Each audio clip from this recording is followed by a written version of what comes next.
जा सकती है। शेख, तकबीर उला 40 दिन नमाज़ पढ़ने के लिए अव्वल वक्त में नमाज़ पढ़ना ज़रूरी है, जैसे फ़जर और असर की नमाज़?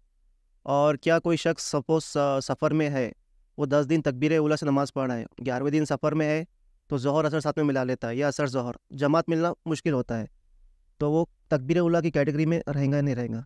भाई ने सवाल किया कि 40 दिन की जो नमाज है तो वो क्या अव्वल वक्त में पढ़े तो ही होगा तकबीर उला, चूंकि 40 दिन तक तकबीर उला इमाम के साथ पढ़ना है, तो क्या ये ऐसा होगा? तो याद रखिए, यहाँ जो मसला होगा वो जो 40 दिन का जो है उसमें नमाज के वक्त की कोई कैद नहीं है। मतलब अव्वल वक्त हो या 20 के वक्त हो या आखिर हो, उसकी कैद नहीं है।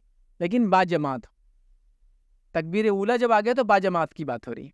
तो बाजमात हो और इमाम के तकबीर के साथ वो तकबीर दे और फिर उसके साथ खड़े रहे, तो तब उसको सवाब है। तो मिसाल के तौर पर किसी इलाके में आप गए, आपने जोहर पढ़ी, तो जोहर अव्वल वक्त में थी, समझो वहाँ टाइम 12:30 बजे हो रहा था, तो आपने पढ़ ली 12:30 बजे जमात इमाम के साथ, मतलब 12:30 वक्त हुआ, फिर अजान हुई, फिर नमाज हो गई। लेकिन असर कैसा हो गया कि आप लेट हो गए, कि वक्त तो चालू हो रहा 4 बजे, लेकिन आपने 5 बजे वाली पढ़ी, तो भी कोई मसला नहीं, आपने इमाम के साथ बाजमात तकबीर उला पाई। समझ रहे आप बात?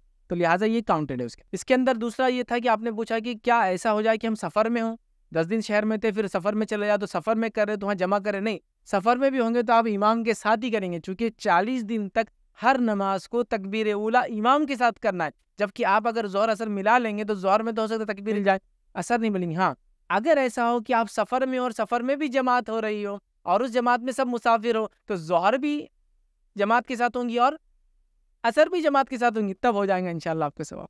लेकिन अगर आप ऐसा पूछ रहे कि मैं जोहर तो पढ़ लूँ इमाम के साथ तकबीर उला और असर अपनी पढ़ लूँ चूंकि मैं सफ़र में हूँ, तो फिर नहीं होंगे, चूंकि 40 दिन तक इमाम के साथ तकबीर उला से आपको पढ़ना है।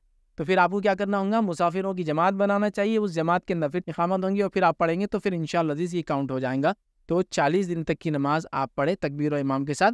नमाज़ों के वक्त आगे पीछे इन द सेंस अव्वल और बीच वाले और आखिर हो सकते हैं, उससे इंशाल्लाह मसला नहीं। सफ़र में भी हो तो फिर आप कोशिश करें कि ज़ोहर असर मिला रहे, तो फिर ज़ोहर को भी अपने वक्त पे पढ़ा जाए, मतलब पढ़ने के बाद असर को भी जमात से पढ़ा जाए, ताकि वो भी तकबीर हो। और अगर मगरिब के बाद इशा पढ़ना चाह रहे तो मगरिब भी तकबीर उला मतलब इमाम के साथ हो और इशा भी इमाम के साथ हो, तो बेहतर ये है। अगर ऐसा पॉसिबल नहीं है तो फिर आप इंतज़ार करें और फिर क्या करें, इमाम के साथ ही उसको पढ़ें।